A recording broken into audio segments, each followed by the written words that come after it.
Alright. Let's. Okay, we're recording. Yes. Solo. Made in Mexico. Alright, there's 9 of. Hi, Rami. What's the plan? Okay, hear me out. Beautiful Mexican supercar, beautiful Mexican roads, promoting the Horizon Festival! Do we need promoting? The festival seems to be doing okay. All right. I'll find someone else. That's not what I said. Of course I'll help you. I knew I could rely on you. Let's go!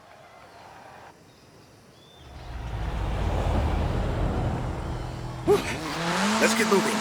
Get some speed, then turn into the countryside. Really see what this car can do. 100 yards. Turn right.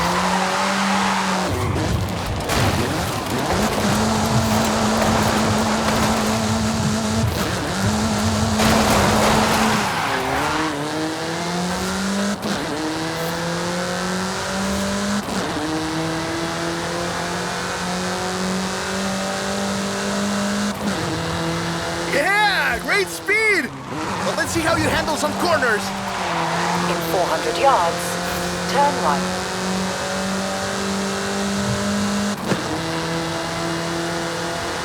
You want to tell me about the car, don't you? I thought you'd never ask! So, VUL is an abbreviation.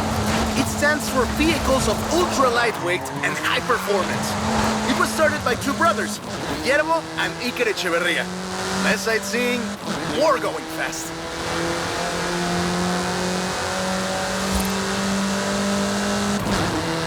The VUL 05 is a track-focused supercar, designed and produced in Mexico, but tested and optimized in the UK. I even think I saw one at the festival when I was over there.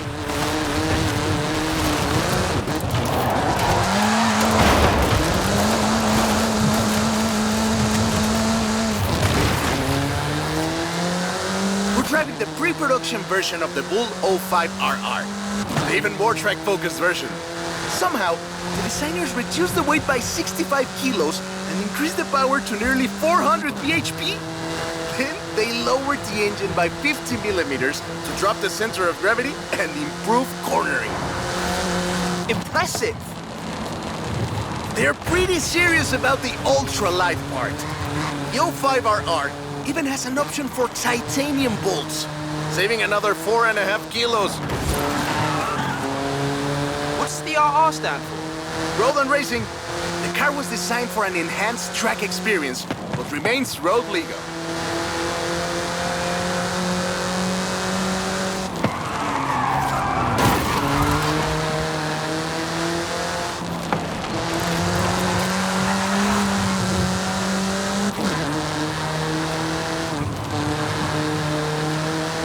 In 400 yards, you will arrive at your destination.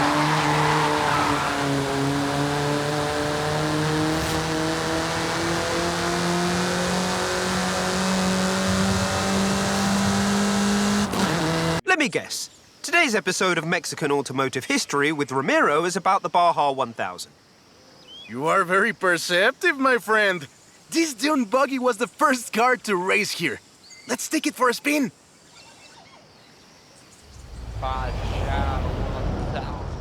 The Baja 1000 is probably the most prestigious race held in Mexico.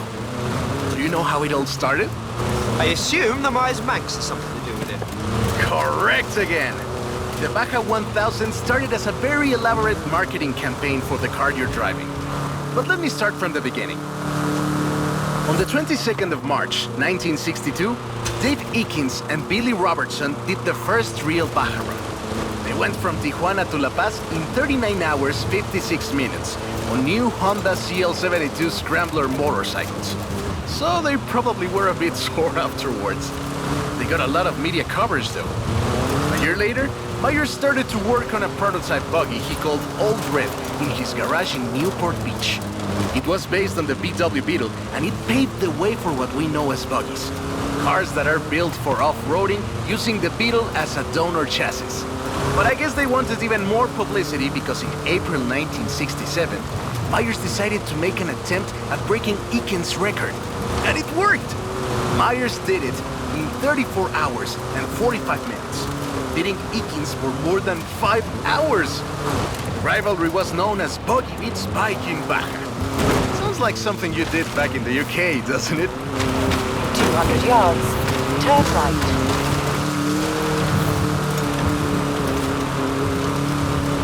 Turn right.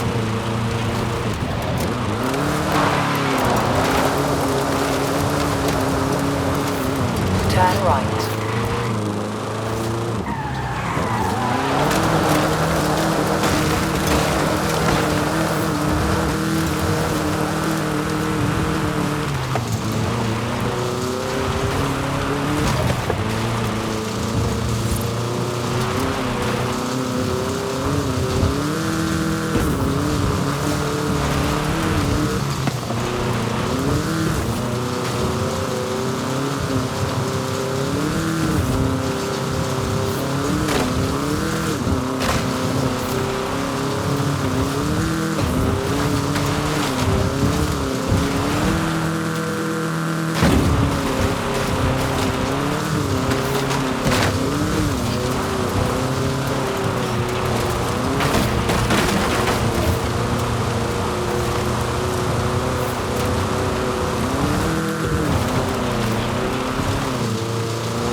Myers Manx became an overnight sensation as a result, and suddenly they were friendly races all across the Baja.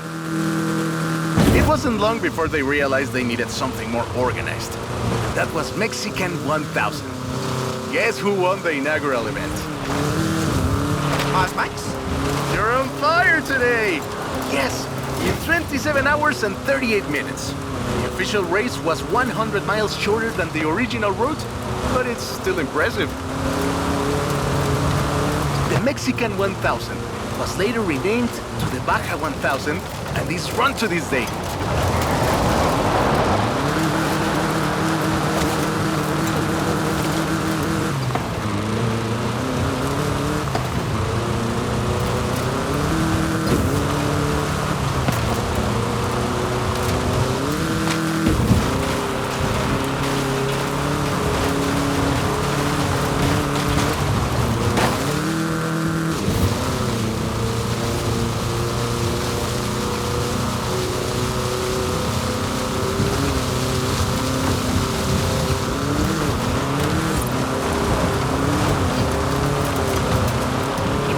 Yards, turn left. Turn left.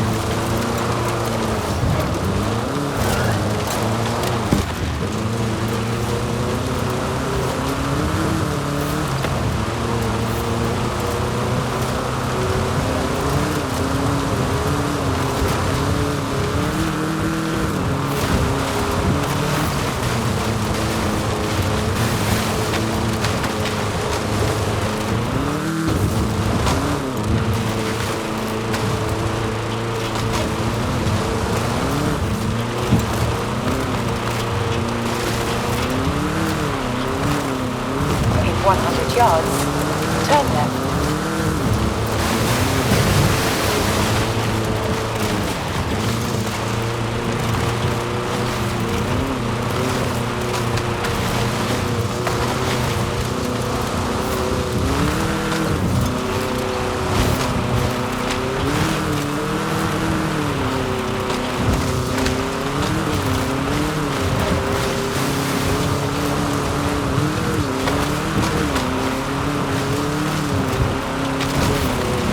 In 100 yards, turn left.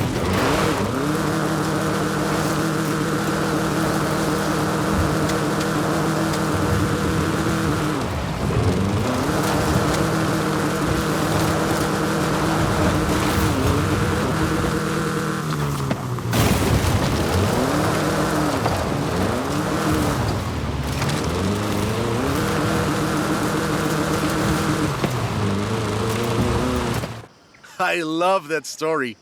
My abuela used to tell it to me at least once a year. Oh, right. I get it now. To be honest, though, it was me who needed your help, not Papa Fernando. I can't fault that logic. Who are the other racers? It's this new street racing crew that's been hanging around. I think they're here to see what you can do. Let's show them.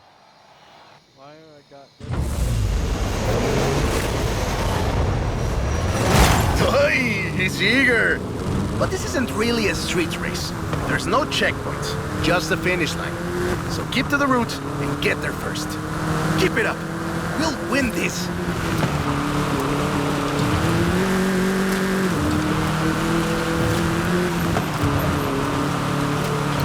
It's hard to overstate the effect that the Beetle had when it arrived in Mexico in 1954. Before that, all we had were these huge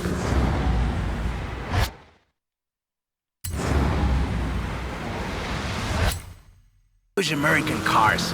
So this new European-style car with its shape and light chassis and those adorable headlights and an engine that anyone with a tractor could fix was, well, a complete game changer.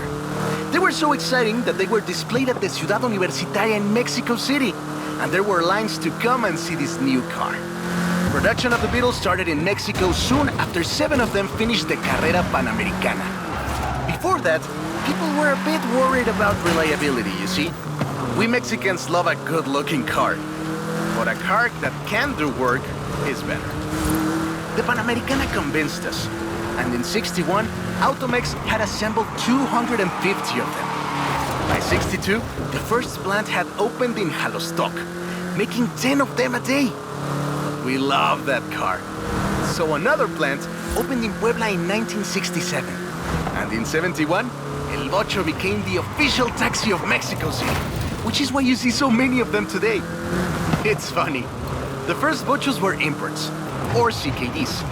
But in 1971, we were exporting them to Costa Rica, and back to West Germany, Austria, Belgium, everywhere in Europe. It was a sad day in 2003 when the last Volkswagen sedan Última Edición rolled off the production line and went home to the Volkswagen Museum in Wolfsburg. Now that's more like it! Eso, Bochito, eso! So loved was the Bocho that it eventually outsold the Ford Model T to become the world's best-selling car. And was the first to reach 20 million sales. Sure, other cars have staked their claim on that title in recent years. That is a great car. Probably the most iconic car in all of Mexico. Ay, es increíble que un auto tan pequeño deje un vacío tan grande. Adiós, sedan. Thanks. I'll call you when I've got that next one ready.